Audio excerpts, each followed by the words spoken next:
Người khiêm tốn sẽ thành tựu đại sự.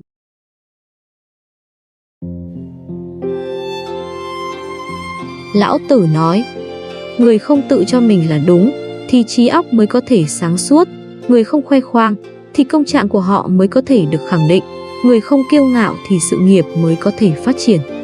Từ xưa đến nay, đa số người thành tựu được việc lớn lao, có thể bảo trì trạng thái tốt đẹp ấy được lâu dài, đều có đức tính khiêm tốn.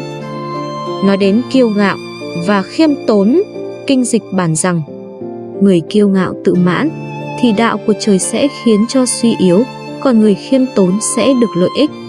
Người kiêu ngạo tự mãn thì đạo của đất sẽ khiến người ấy bị hao tổn, không thể thỏa mãn, còn người khiêm tốn sẽ được thoải mái, đầy đủ, tựa như nước chảy tới chỗ trũng, bù đắp cho thiếu hụt của người ấy. Người kiêu ngạo tự mãn thì đạo của quỷ thần sẽ khiến cho người ấy gặp tai họa, còn người khiêm tốn sẽ được thêm phúc. Người ở địa vị cao mà khiêm tốn thì đạo đức của người ấy sẽ càng hiển lộ ra sự quang minh, ngay thẳng. Người ở địa vị thấp mà khiêm tốn thì đạo đức của người ấy cũng lộ ra sự cao thượng. Bởi vậy, khiêm tốn là mỹ đức mà người quân tử luôn bảo trì trong tâm. Kinh dịch còn viết, tố lý hổ vĩ, trung cáp, ý nghĩa là cử chỉ thận trọng dè dặt, giống như dẫm chân lên đuôi hổ thì cuối cùng sẽ được may mắn. Trong lịch sử từ xưa đến nay, từ bậc quân vương đến thường dân, có rất nhiều người vì khiêm tốn mà làm thành việc lớn. Đại Vũ, một trong nhị đế tam vương thời cổ đại, từng nói rằng, những người ngu dốt cũng còn có điểm mạnh hơn ta. Ông bởi vì không kiêu ngạo, không khoe khoang cho nên cuối cùng có thể loại bỏ được muôn vàn khó khăn, khơi thông Trường Giang và Hoàng Hà, ngăn chặn được lũ lụt cứu giúp muôn dân. Sau những cố gắng của ông trong việc trị thủy, nước lụt đã quay trở lại biển và những công trình thủy lợi của ông đã biến đổi một vùng lòng chảo rộng lớn thành nơi thích hợp để cho nền văn minh Trung Hoa phát triển rực rỡ. Chu Vũ Vương của nhà Chu, sau khi chiến thắng nhà Thương, từ cử chỉ, lời nói và việc làm đều rất cẩn trọng, e dè, không dám qua quýt, càng không dám tự cao tự đại. Thậm chí khi nghĩ về cơ nghiệp và dân chúng, Chu Vũ Vương còn cảm thấy lo âu, thở dài và chảy nước mắt, mệnh lệnh cho Chu Công Đán mời các lão thần của nhà Ân, hỏi nguyên nhân nhà Ân diệt vong, dân chúng hy vọng điều gì, mong muốn điều gì.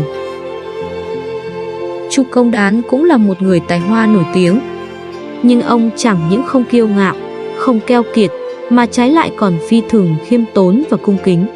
Sau khi vua mất, ông vừa để tâm đến việc triều chính, vừa đồng thời ân cần giáo dục cháu là Chu Thành Vương. Bởi vậy cuối cùng, Chu Công Đán đã tạo nền móng vững chắc, ổn định và an bình cho vương triều nhà Chu. Cố Ung, thừa tướng nhà Đông Ngô, cũng là một người kín đáo trầm tĩnh. Có những người tài được ông tiến cử mà họ không biết, bề ngoài mọi người chỉ nghĩ rằng đó là sự anh minh cất nhắc của tôn quyền. Ông thường đi vào dân gian để tìm hiểu những chỗ tốt và chưa tốt trong việc trị vì của triều đình. Cố Ung làm thừa tướng Đông Ngô tất cả 19 năm, là người ở ngôi vị thừa tướng lâu nhất trong cả 3 nước thời Tam Quốc. Trận chiến Phì Thủy lừng danh trong lịch sử, quân Đông Tấn chưa đến 1 vạn binh sĩ đã đánh bại 10 vạn binh sĩ dũng mãnh của quân Tiền Tần. Tin chiến thắng được truyền đến lúc chủ soái Tạ An đang chơi cờ vây với khách, mà người khách không hề hay biết. Người khiêm tốn chính là người có tâm lượng lớn, có thể bao dung được hết thảy. Người như vậy thì phúc trạch nhất định sẽ dày rộng. Trái lại, người có tâm địa hẹp hòi thì sẽ dễ làm ra việc xấu, phúc trạch sẽ mỏng. Khiêm tốn tạo ra phúc báo, và cao ngạo sẽ tạo ra tai họa. Người hiền tài có được thành tựu lớn lao xưa nay đều thận trọng, dè dặt, khiêm tốn, không tự cao tự mãn.